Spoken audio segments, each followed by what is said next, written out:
साथियों नमस्कार। हमारे YouTube चैनल संस्कृत निर्धारा में आप सभी का स्वागत है। आज हम UGC के द्वारा जो निर्धारित दूसरी इकाई है उसका जो चौथा पॉइंट है वह वैदिक व्याकरण निरुक्त एवं वैदिक व्याख्या पद्धति, उसके अंतर्गत ऋक् प्रातिशाख्य, उसमें भी निम्नलिखित परिभाषाएं जैसे समानाक्षर, संध्यक्षर, अघोष, सोष्म, स्वर भक्ति, यम, रक्त, संयोग, प्रक्रिय, रिफे, इन संज्ञाओं के बारे में पढ़ेंगे। आइए सबसे पहले ऋक् प्रातिशाख्य।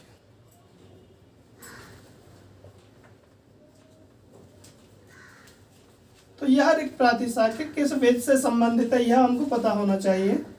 तो यह जो है ऋग्वेद से संबंधित है। ऋक् प्रातिशाख्य ऋग्वेद से संबंधित है। इसका जो दूसरा नाम है उसे पार्षद भी कहते हैं। पार्षद के नाम से भी इसको जाना जाता है।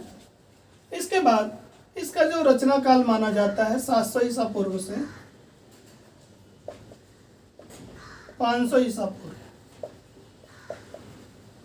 इसका रचना काल विद्वान इसमें एक मत नहीं है, फिर भी एक जो संभवतः अनुमानतः जो कालखंड है इसका 700 ईसा पूर्व से 500 ईसा पूर्व इसका काल ऋक् प्रातिशाख्य की रचना को माना जाता है। इसके रचयिता कौन है?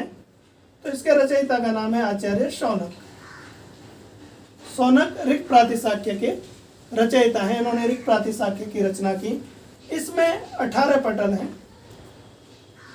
18 पटल, जिसमें से मैं पहले पटल में कुछ पॉइंटों को पढ़ना है। तो जो पहला पटल है उसके पहले पटल का नाम है संज्ञा, दूसरे का नाम है संहिता। पहले पटल का नाम संज्ञा, दूसरे पटल का नाम संहिता। तो हमें पहले पटल का अध्ययन करना है, पहले पटल के बारे में जानना है। तो सबसे पहला इन्होंने दिया है कि समानाक्षर किसे कहते हैं। समानाक्षर किसे कहते हैं, इस चीज को हमको जानना है। समानाक्षर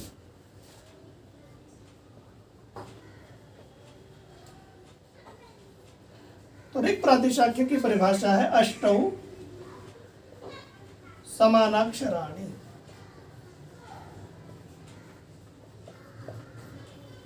तो इससे हमें पता चला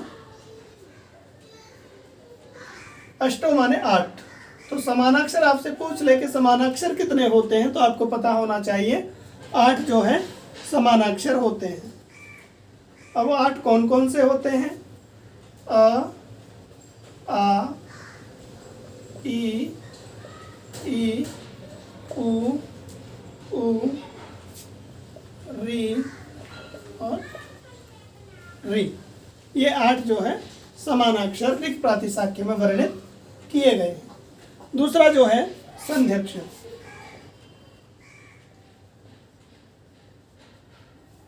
संध्यक्षर तो ततश्चत्वारि संध्यक्षराणि, चत्वारि संध्यक्षराणि। तो संध्यक्षर कितने होते हैं? चत्वारि, 4 संध्यक्षर होते हैं। कौन कौन से? ए, ऐ, ओ, औ। ये 4 संध्यक्षर ऋक् प्रातिशाख्य में वर्णित किए गए हैं।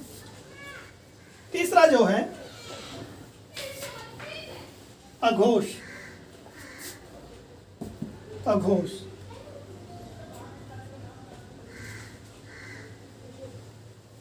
अघोष ऋक् प्रातिशाख्य में परिभाषा है अन्त्याः सप्त तेषा अघोषाः, अर्थात श, स, श, श, स, उपदमानीय। उपदमानीय का मतलब प और फ, ये जो चिन्ह होता है, ये जो चिन्ह होता है, इसको पदमानीय बोला जाता है।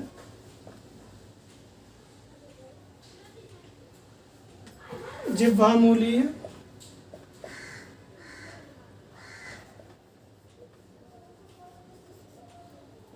और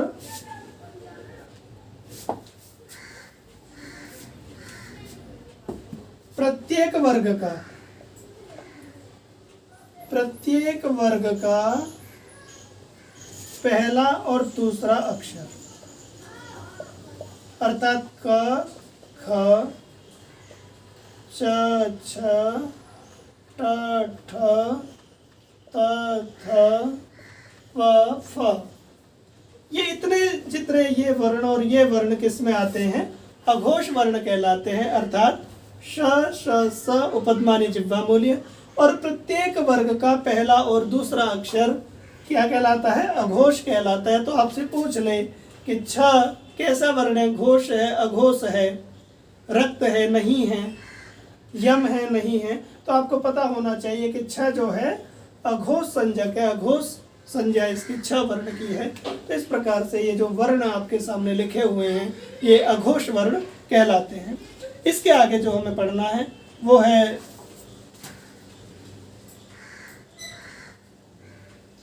शोष्म। शोष्म किसे कहते हैं? शोष्म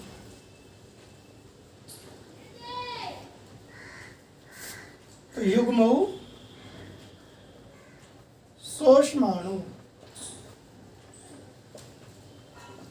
युग्मऊ शोष्माणु के जोड़े जहां बनते हैं उसको युग्म कहते हैं, जोड़े को शोष्माणु ऊष्म वर्ण कहलाते हैं ऋक् प्रातिशाख्य के अनुसार।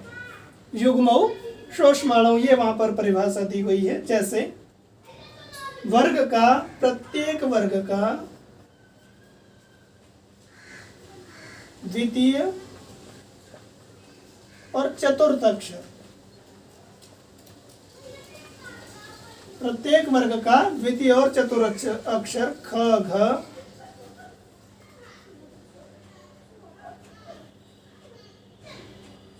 छ, झ, ठ, ढ, थ,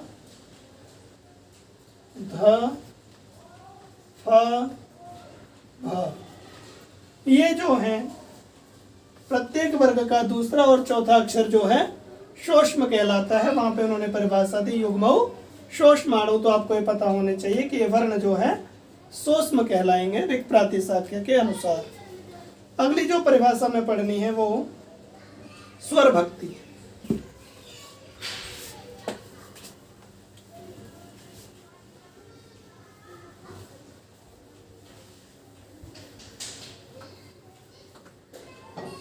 स्वर भक्ति किसे कहते हैं इस बारे में हम जानेंगे। स्वर भक्ति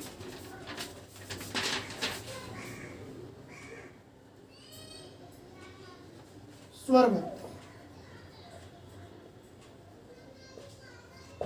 तो वहां पर परिभाषा मिलती है पूर्व भागम अक्षरांगम।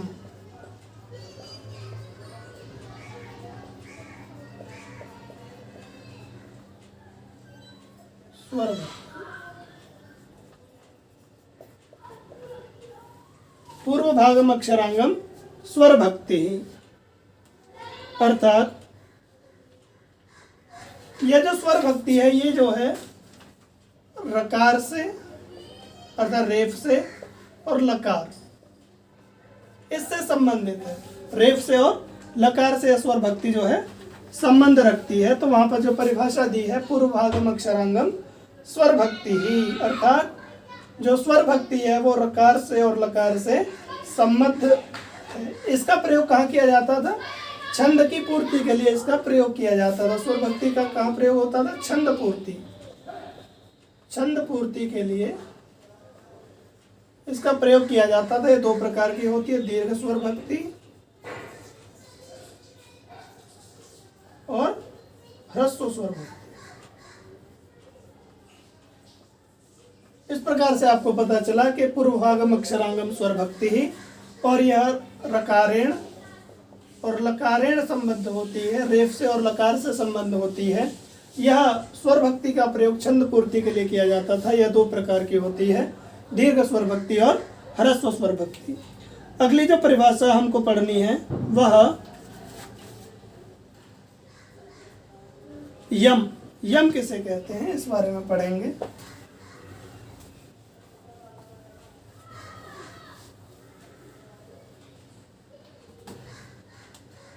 यम किसे कहते हैं?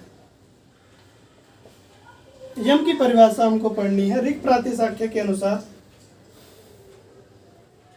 स्पर्शाः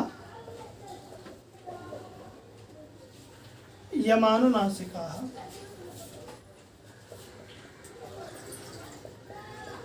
स्पर्शाः यमानुनासिकाः अर्थात जो स्पर्श वर्ण है, अब आप जानते हैं स्पर्श वर्ण क से लेकर के म तक 25 वर्ण आते हैं, लेकिन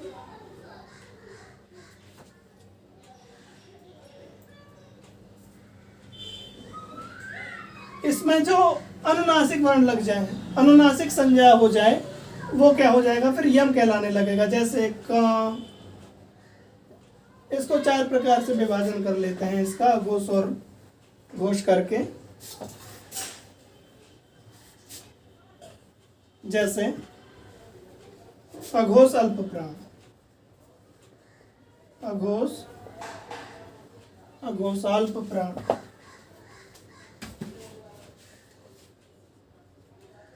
अघोष अल्प प्राण क्या हो जाएगा? क, च,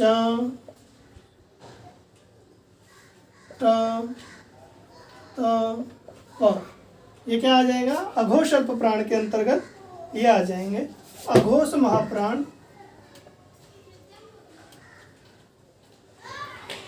तो इसमें ख, छ, ठ,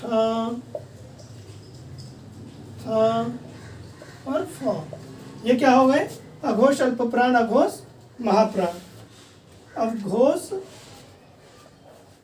घोषाल्प प्राण क्या हो जाएंगे? तृतीय वर्ण, जैसे ग,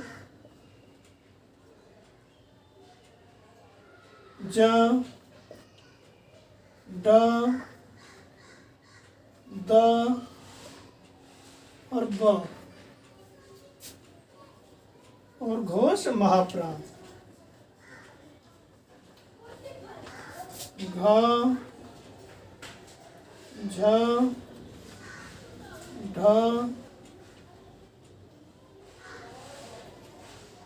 ध और भ। इस प्रकार से इन स्पर्श वर्णों पर जब अनुनासिक लग जाएगा तो क्या कहलाएंगे? यम कहलाएंगे। स्पर्शाः यमानुनासिकाः, स्पर्श वर्णों पर अनुनासिक लगने से वो यम संज्ञक कहलाते हैं। वो 4 प्रकार से हम इसको विभाजित कर सकते हैं। अघोष अल्प प्राण, अघोष महाप्राण, घोष अल्प प्राण, घोष महाप्राण। इस प्रकार से इसका विभाजन करके आप इनको स्मरण रख सकते हैं। इसके आगे हमें जो पढ़ना है वह रक्त। रक्त संज्ञा किसकी है?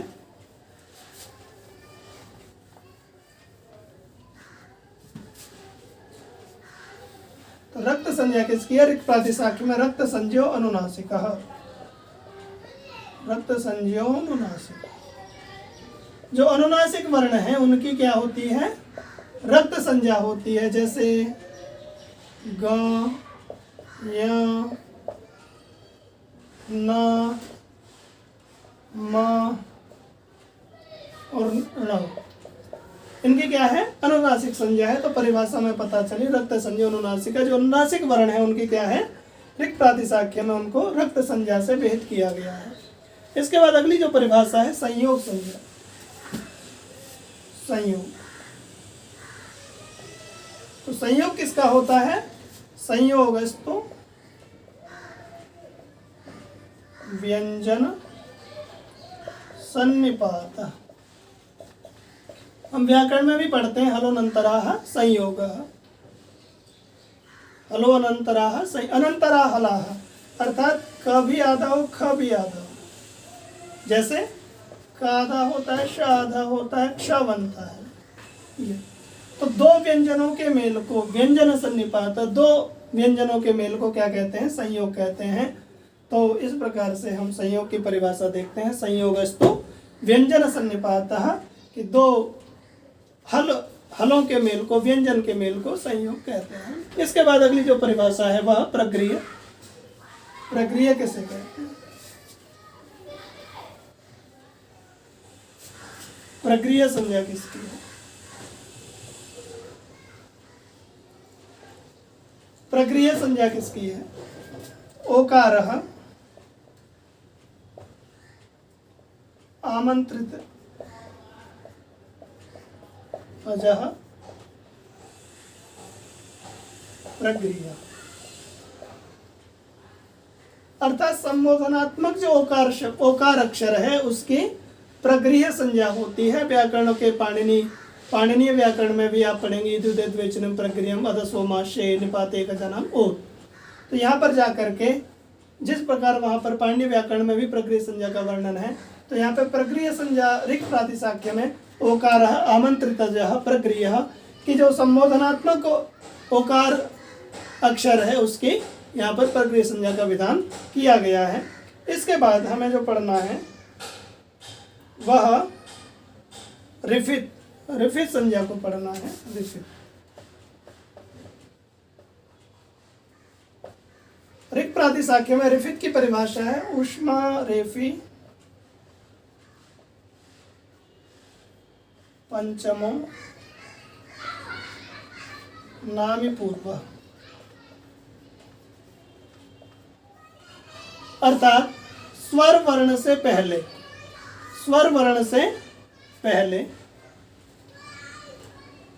ऊष्मा रेफी पंचमो नामी पूर्व कि स्वर वर्ण से पहले क्या हो, पंचम जो वर्ण है वह ऊष्म वर्ण हो।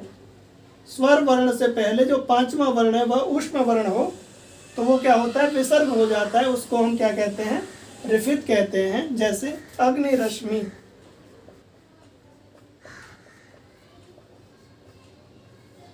जन्मना। तो इन्होंने यहाँ पे उदाहरण दिया है कि स्वर वर्ण से पहले पांचवा जो वर्ण है वह ऊष्म हो तो वह विसर्जनीय होकर के ऊष्म को ही विसर्जनीय यहाँ पर कहा गया है और उसको रिफित संज्ञा से परिभाषित किया गया है। इस प्रकार से हमारी जो परिभाषाएं थी, समानाक्षर अष्टौ समानाक्षराणि, संध्यक्षर चत्वारि संध्यक्षराणि, अघोष वर्ग का पहला और दूसरा, साथ में श स उपदमानीय जिह्वा मूल्य, ये अघोष वर्ण है। सोष्म युग्म सोष्माणव, प्रत्येक वर्ग का दूसरा और चौथा अक्षर क्या है, युग्म में है और वह सोष्माणव कहा गया है। स्वर भक्ति पूर्व भागम अक्षरांगम, यह स्वर भक्ति रकार और लकार से संबंध होती है। यह हर्ष और दीर्घ दो प्रकार की होती है। यम स्पर्श यम अनुनासिका, के जो स्पर्श वर्ण है उनके ऊपर अनुनासिक लग जाना क्या है, यम कहलाता है। उसके बाद रक्त संजय अनुनासिका, जो अनुनासिक वर्ण है हमारे वर्णमाला में ग यण न म, इनकी ऋक् प्रातिशाख्य में रक्त संज्ञा कही गई है। संयोगस्तु व्यंजन सन्निपात, दो व्यंजनों का मेल क्या है, संयोग कहलाता है।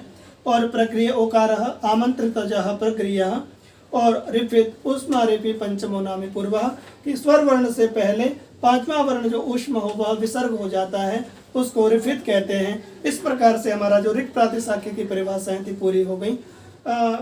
इसको आप अच्छे से एक बार याद कर लें, एक बार इसको ध्यान से श्रवण करें, देख लें, जिससे आप अपनी बुद्धि में इसको स्थिर करके परीक्षा में उपयोगिता में ला सकें। धन्यवाद। जयतु संस्कृतम। नमस्ते।